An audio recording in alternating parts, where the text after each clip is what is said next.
Hello, algebra students. So directions are pretty simple here. Solve, and I see this equation 2a squared plus 9a equals 5. But I will warn you, we've got two big kind of playgrounds that we've talked about when we talked about solving. Two sets of methods that we use, and they were based on whether we end up with a linear equation or a quadratic equation, right? If we were linear, then we were able to use our lovely three wisdom principles where we simplify, get the letters together, and then we can isolate the variable. But back in the formula sheet lesson, we used the quadratic formula a little bit. And we talked about the quadratic formula will help you out when you get stuck with your linear methods. There are some basically equations where you could work and try to get the letter alone and you wouldn't be able to. And when does that happen?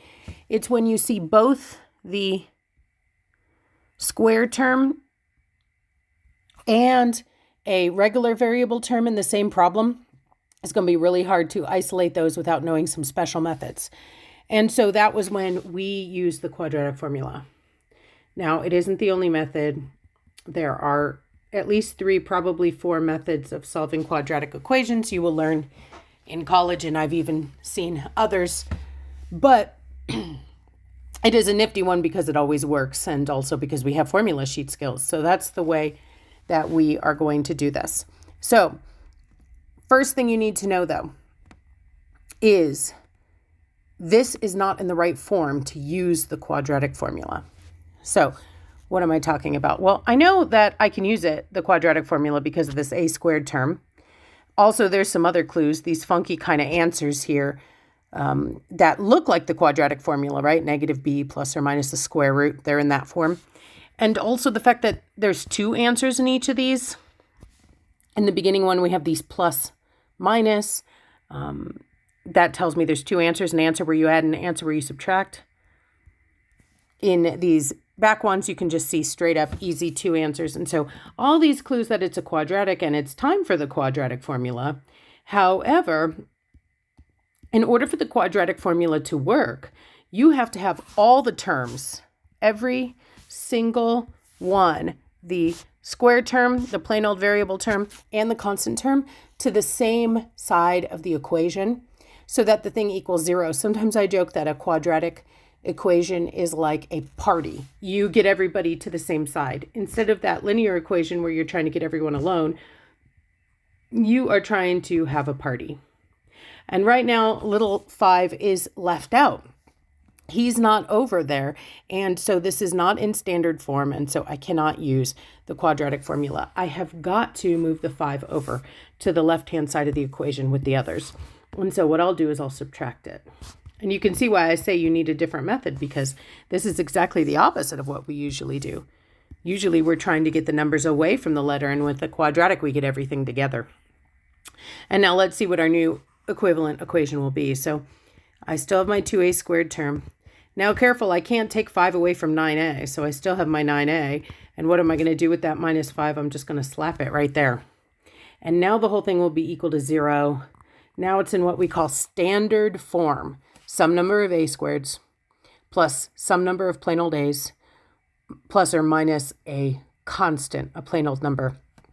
So now we can see the three pieces of information we need for the quadratic formula. We need the a. That'll be the number in front of the square term, the coefficient of the square term, so 2. We need the b.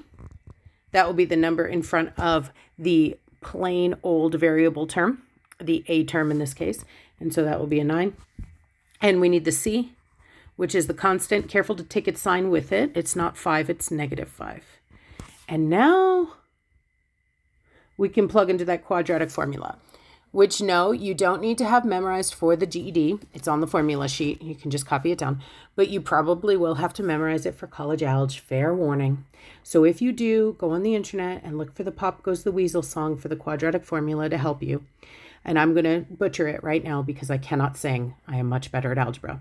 So x is equal to negative b plus or minus the square root of b squared minus 4ac all over 2a. All over 2a. Make sure that fraction bar stretches. Wonderful. Now I can substitute in. X is equal to negative b, or the opposite of b. Well, my b was 9, and so it'll be negative 9. Plus or minus, what does that plus or minus mean? Again, it just means there's two answers, and we will get to that a little later. B squared, so I'm going to square my 9. Minus 4 times, my a is 2. My c is negative 5. Ooh, I'm just going to barely squeeze it in. Close parentheses. I swear to goodness, I closed the parentheses, you guys. Negative 5. Beautiful. And it's all over 2 times a, and my a value was 2. Okay, as ugly as it is, it's just numbers on the right-hand side, so I can simplify it using my calculator.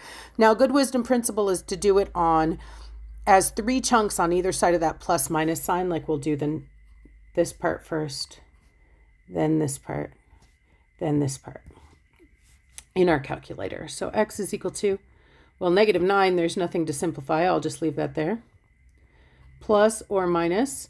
Now, the nice thing is your calculator can handle square roots and these complex expressions, so you can type this entire thing that's under the square root into your calculator right from the start to do the simplifying. Watch your signs, though. So square root. Open up my parentheses for 9. Close them before I square. That's a good habit you want to get into. Minus 4. Open up parentheses 2. Close. Open parentheses negative 5. Know when to hit minus and when to hit negative. And I do get 11. Let's stay consistent with our colors here. 11. And that's all going to be over 2 times 2 is 4. And now you can see, now that I've simplified on either side, now it's time to deal with that plus minus sign. If this was still square root of 11, there'd be nothing I can do. But since it's a plain old 11, and I really can add, negative 9 and 11, or subtract negative 9 and 11, I should break these guys up.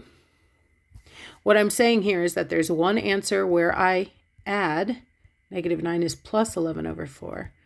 And a separate answer, a different answer, where I do the subtraction, negative 9 minus 11 over 4. And again, you can type the entire expression into your calculator if you want, but let's see, this one isn't too bad. Negative 9 plus 11 is 2. 2 over 4 reduces to 1/2. And negative 9 minus 11 is negative 20. And negative 20 divided by 4 is negative 5. Okay, so 2 answers, 1/2 and negative 5. And it looks like that's C then. There's negative 5. There's 1/2 separated by a comma saying I have 2 answers. C is the correct answer. Now, I solved this using the quadratic formula.